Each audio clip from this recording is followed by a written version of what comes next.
Legion, Episode 6, Chapter 6. Really love this episode. I honestly think one of the best things about this is that we got a huge focus on our two female leads in Sydney and, well, I guess we got a big focus on our two lead actresses, because technically that wasn't Lenny, it was the demon. But we got to see our two lead actresses as the main focus for this episode, and I really enjoyed that. And you know, Sydney was kind of, at least for a big chunk of it, she was meant to be like the hero until things kind of went south, and then the monster started to catch on. Like, oh, she knows too much stuff, and I have to make sure I kind of get rid of her while also being in complete control over David. So I really loved that idea. I thought it was a really cool focus for the episode to have kind of all the characters, and everyone got a decent focus too. I felt we got to see some cool stuff from the Carries with them being in such a different situation. They weren't, you know, kind of at odds, where it's like Carrie, the male Carrie's kind of scary and stuff, and then female Carrie, she's like, you know, I'm ready to fight and stuff like that. They're actually just like two people who thought they were crazy, so it's just like they hang out a bunch. And I was like, it's kind of cool to see them in that aspect. It was really hard to figure out what's going on with the eye, like the bad guy. I don't know what is his deal. Like, does he know what's going on, or is he so bad that even in this fake reality he's just got to be like weird and like rapey? Because that's what it seemed like to me. I was like, it was almost hard for me to understand, like, if that was crazy him, or if he knows that they're in some sort of alternate reality and he's like, I'll see, I'll do what I want. So I don't know. He's like, that's how bad he is. He's just super bad.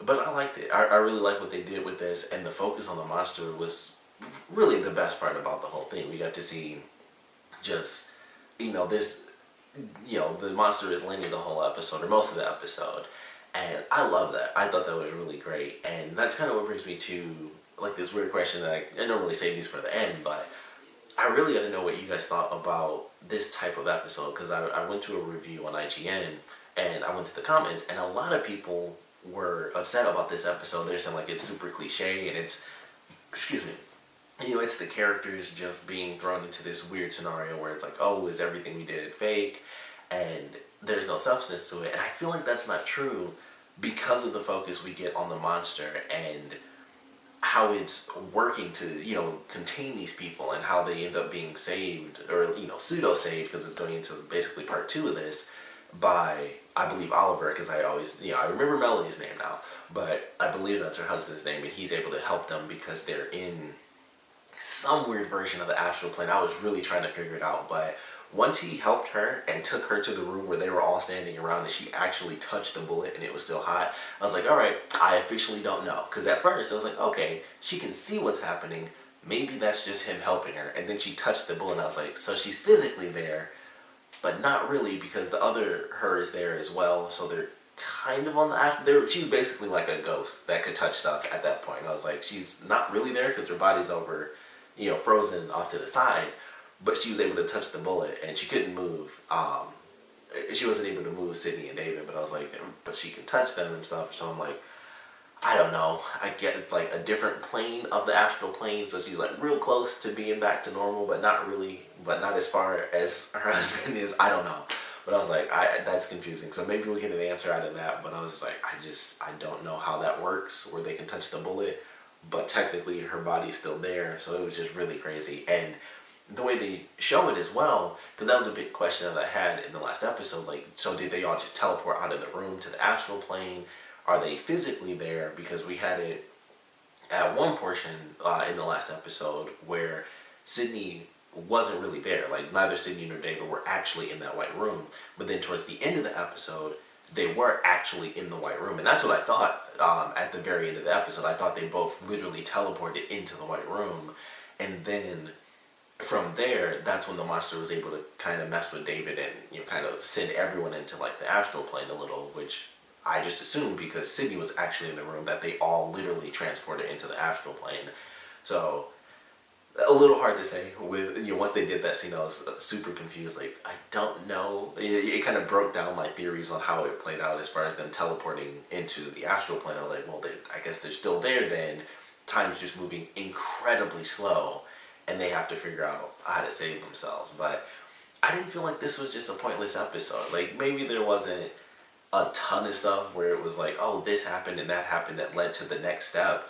But I felt like this was still an important episode. I didn't feel like this was a stupid cliche sort of episode, like, oh, the characters forgot what was happening. I feel like the point of this, especially with this type of show, it makes way more sense than most others where it's like all the heroes get thrown into some weird thing for an episode. This made way more sense. Like, it's a show about a guy who's schizophrenic with superpowers who also has this demonic personality, which I finally figured it out. I'm really dumb for this because I should have known really early on from what I know about X-Men. I finally figured out that this was the Shadow King. Like, it took me forever, but as soon as it was in the episode where once the demon was like, I knew your dad, your real dad that gave you away, I was like, oh my god, I'm dumb. This is the Shadow King. Like, it makes perfect sense. The dog is named King. What I know about the Shadow King, it's all astral projection and stuff like that, so that makes perfect sense. Some people say that this is also probably a blend of two characters, of one being the Shadow King and the other being a character that I'm not too familiar with, but it's specifically like a parasitic villain type character. I was like, okay, that's pretty cool. So it's kind of a blend of both. It's not exactly the Shadow King, but they'll probably go with that name because I think that's much more common, because the Shadow King is shown up in like every different version of any X-Men cartoon. You can probably find an episode about the Shadow King in there because he always fights Xavier. So like, it finally hit me. I was like, wow, it took me forever to even think about that being the Shadow King. But as soon as Lenny was like, I knew your real dad, I was like, man, how the F did I miss that this whole time? So finally figured that one out. So there's something for you guys, for anyone who may have been wondering what this thing is. And if you want to look that up, there you go. It might, like I said, it might still be a blend, and they use the name Shadow King, but it makes a lot of sense that it could be a blend of the two different characters. So there's still some elements to it, the parasitic side of it, that I'm not too familiar with, because the Shadow King is basically just mentally powerful and then it just takes over. But this parasitic thing is fairly different. Obviously, it explains, like, I thought our powers together would be pretty cool, but then you get the girl and you get friends, and now it's like, I don't know, man. I think I gotta, take over and just, live out, my life. But of course, that kind of expels you a little bit. So I really love that scene, and that's why, like I said, I don't feel this was just some stupid cliche episode where the characters forgot what was happening. It made a difference, and also we learned some stuff about the characters too. It's minor stuff, but like learning about the Eye, where he's like, he was the last one to mature and stuff, if that has something to do with his weird personality within the astral plane and why he was messing with Carrie and like stalking her and being really weird like that, maybe that does actually have something to do with that. And then they go a little bit into what happened with Wallace and his mother and how she just died. Like, they don't even explain it. It looked like just poof, she had like a brain aneurysm out of nowhere or something, but it's just in there. And it's like that's a big thing for any character, even as a minor character. That's a huge part of a character's story. And they just hardly even touch on it. It was there, but it's like, I feel like that's definitely some stuff that is referenced, and then it leads into some future elements. And that's actually apparently something they've been doing since the beginning, because my girlfriend finally got her to sit down and watch the first episode, and she's going through it right now. But in the first episode, David actually mentions the doctor that he used to go to, and I was like, huh. Of course, we didn't know who that character was, so this is one of those things where they actually show something and they specify, like, this happened in the past, and it's much more blatant and obvious than just a random reference, like, well, what happened with this doctor. But I was like, that's cool. It's something where they're like, here's this thing, but it will definitely lead to something in the future. And like I said, just the focus on the two main female leads in the show was really good too, because Sydney was the hero of the episode for most of it until the demon actually busted her. And I love that, where she, and I mentioned this before, is one of my favorite things about her character, is that she has like this residual, mental effect from when she switched bodies with David, and she still has those feelings where she can see the stuff that's really weird. Like, she sees the door, which is a great scene, when they have the demon just dancing around as Lenny and stuff, and she's going through the different memories and like ripping the pillows apart and just throwing stuff. That was a really cool, she's just celebrating, like, I finally got him, I beat everybody, and then she closes the door and is like, okay, back to normal. But I love that scene. That was really good. And then Sydney throughout the episode being like, things are just weird, like, things are different, and especially when it gets down to the fact that she can't be touched. I love that scene because she's like, like, my disorder, like, what does that have to do with me not wanting to be touched? He's like, what are you talking about, like, the delusional thinking? And it was just really cool. Like David is completely trapped, but Sydney is the one who's kind of breaking out. And then I don't know why Oliver ended up choosing male carrier. I guess it was just like he's easier to get to because he was sleeping or something. I don't know. He chose him first, but it was just really cool. Like I like that idea that she was the one who at first was supposed to save them, and then it's like she got busted, but they had another person there to save them because they're all trapped on the astral plane. So that was pretty cool, and I'm excited to see what they go into and the characters being kind of pulled out one by one. I think that's a cool idea, and the monster is probably gonna have David to latch on to last, I would assume. But I'm excited to see where they take it. And like I said, I really enjoyed this. I was just really surprised. People were saying like it was just a crappy episode. I was just like, man, that's insane to me. I still like the last one better because that was just an insane episode from top to bottom. And then the ending, I just loved the sound design.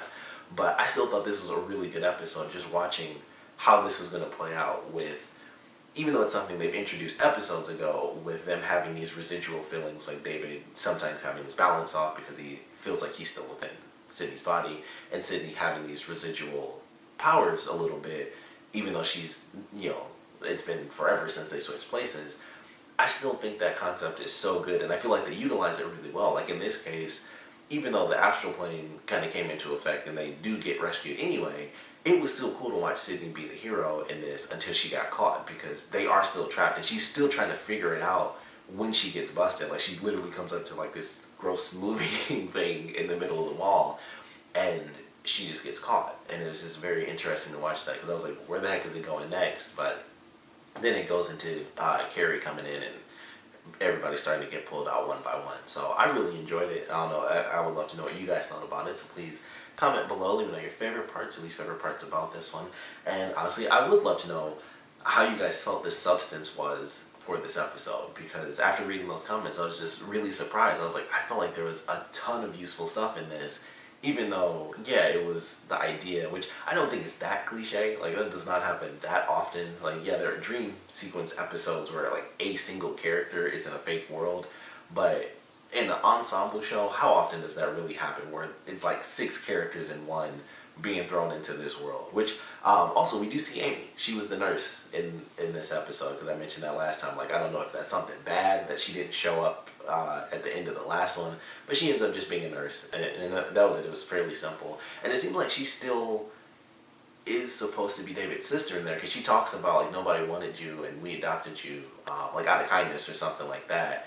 And I was like, that's interesting that the demon would even keep that part in line. Like you think it would try to separate any sort of connections like that, but I guess that does make it a little bit worse to have David almost tortured that his sister is the one being so mean to him. And that also kind of explains why she's always the one showing up, like taking the pie away and stuff like that. So I guess that does make sense, but I was surprised. I was happy to see her because I was worried, like, man, if she's not in like this astral realm, does that mean she's just brain dead or something else bad happened? But at this point they're all in there. But I really liked it. Like I said, I felt like there was a ton of great substance, even outside of the Sydney stuff. I just think seeing basically the monster's playground in this episode was the main focus. Like even if it didn't lead to, like of course it's not going to lead to the monster winning. So of course we know that. So in that sense, it doesn't lead to much. But seeing it was definitely the main focus of this episode, without a doubt. And it was fun for me. But I'd love to know how you guys felt about it. And of course I want to know what you guys thought about the episode in general. So please comment below, let me know. And thanks for watching.